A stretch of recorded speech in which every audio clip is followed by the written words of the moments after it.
அனிதா, நீங்களா? உள்ள வாங்க. பயங்கர மழை இல்ல? முதல்ல தலத்தை விட்டுங்க. தேங்க்யூ.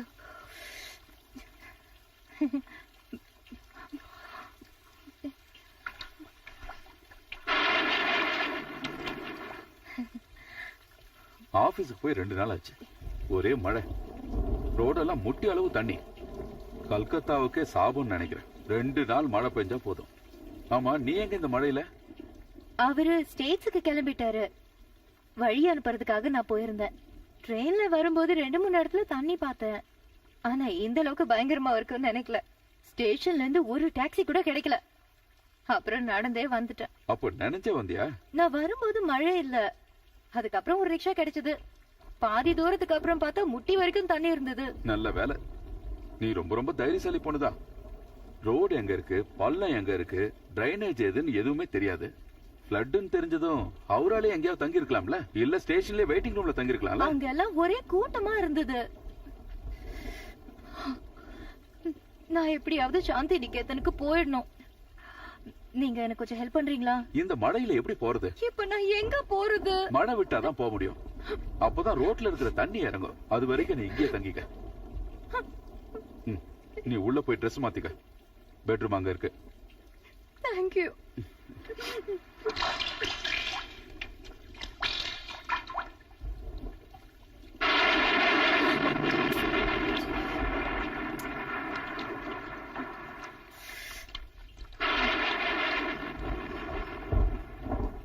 டீ குடிங்க. தேங்க்யூ.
நேத்து அப்படி நடந்துகிட்டதுக்கு என்ன மன்னிச்சிரு.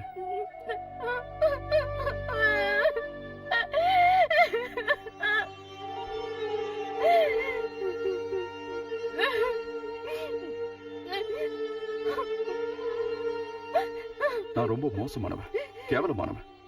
அடைக்கன்னு தேடி வந்த உன்கிட்ட போய் நிச்சயம் நான் பண்ண தப்புக்கு மன்னிப்பே கிடையாது. அந்த நேரத்துல என்னையும் மறந்துட்டேன். நீயாவது என்ன தள்ளி விட்டுருக்கலாம்ல, எதையாவது எடுத்து அடிச்சிருக்கலாம்ல. தப்பெல்லாம் என் மேலதான்.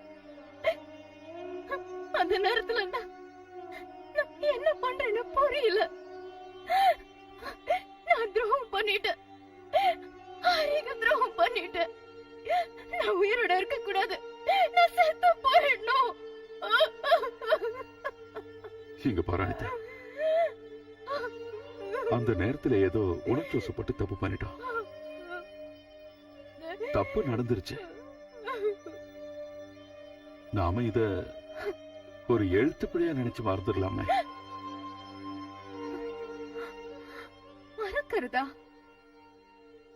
எப்படி? ஏன் ஹரியை ஏமாத்தி நான் எப்படி வாழ முடியும்? இல்ல, சரி, நான் என்ன பண்ணணுங்கிறதையாவது சொல்லு அனிதா. நான் உன்னை கல்யாணம் பண்ணிக்கிட்டுமா?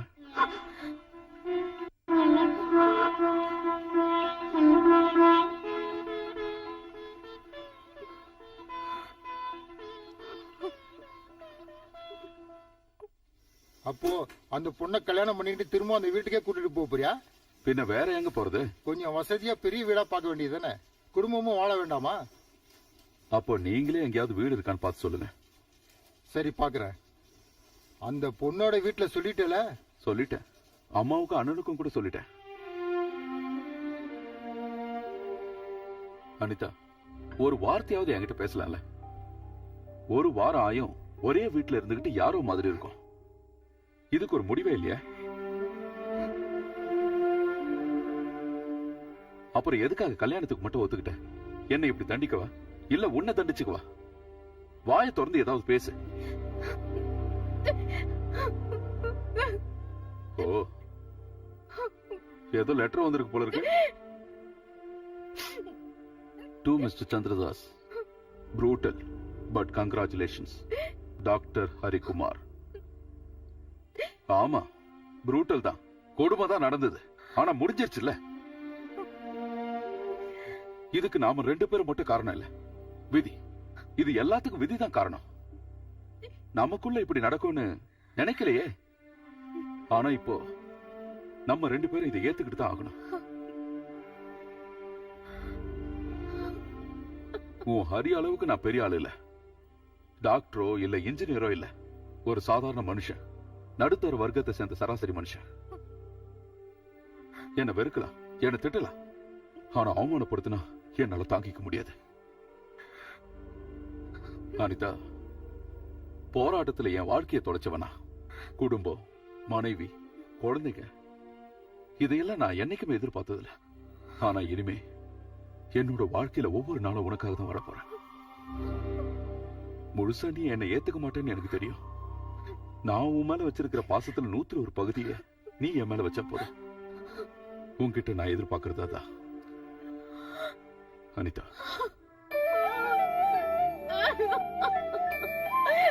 அழாத. அழுது தீக்க வேண்டியதில்லை நம்ம வாழ்க்கை. சந்தோஷமா வாழணும். இனிமே நான் அழ மாட்டேன்.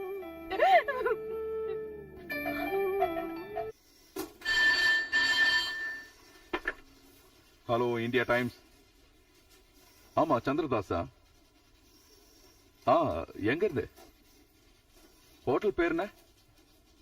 Room number? உடனே வரேன்.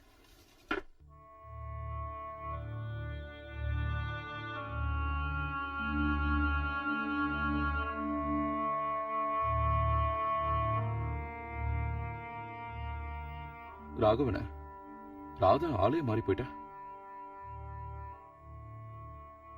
ஜோசப் இறந்த விஷயம் உனக்கு தெரியாதா? தெரியும். போலீஸ் கூட நடந்த சண்டையில தானே?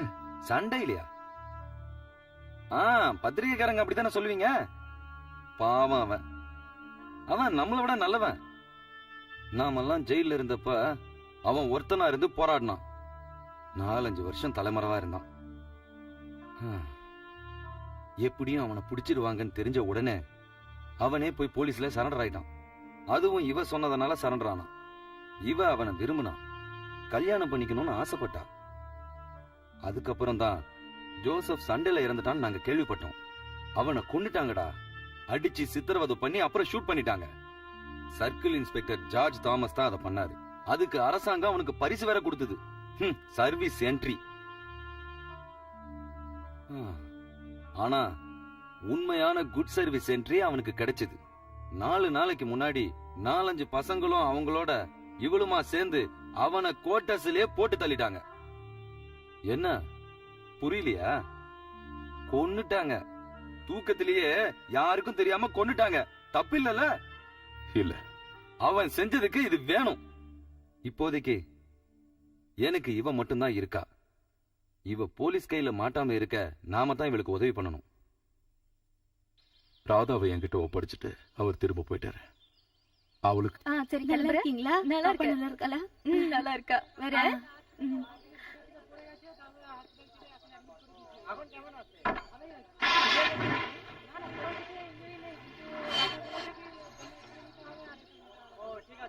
சரி சரி சரி சரி அழாத கண்ணா என் சொல்லல அங்க பாரு அங்க பாரு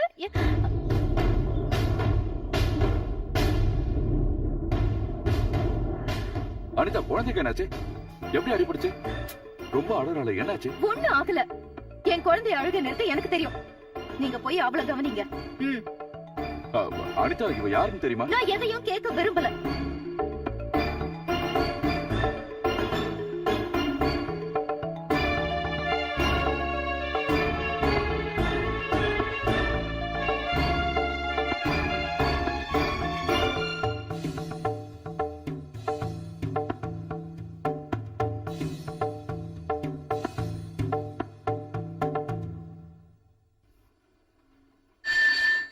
ஒரு பிரயோஜனம் இல்ல. கொலை பண்ணிட்டு எத்தனை நாள் தான் தலைமறைவா இருக்க முடியும்? எனக்கு என் குழந்தை, என் புருஷன், என் வாழ்க்கை மட்டும்தான் முக்கியம். வேற யார் பத்தியும் எனக்கு கவலை இல்ல. குடும்பத்தையே ஒதுக்கிட்டு வாழ்றதுக்காக வந்தவனா. கேட்ட கேள்விக்கு பதில் சொல்லாம அனாவசியமா பேசாத. நான் சொன்னது பதிலா தெரியலையா? வேற எதுவும் என்கிட்ட கேட்காதீங்க. எனக்கு தெரிஞ்சாகணும். இந்த விஷயம் எனக்கும் உனக்கும் கோபால் அண்ணனுக்கு மட்டும் தான் தெரியும்.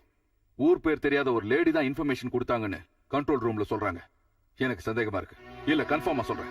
இன்ஃபர்மேஷன் கொடுத்த லேடி நீதான். கொடுத்திருந்தா அது மட்டும் உண்மையா இருந்தா நம்ம உறவு முறிஞ்சிடும். சொல்லு, சொல்லுடி. நான் தான் கொடுத்தேன்.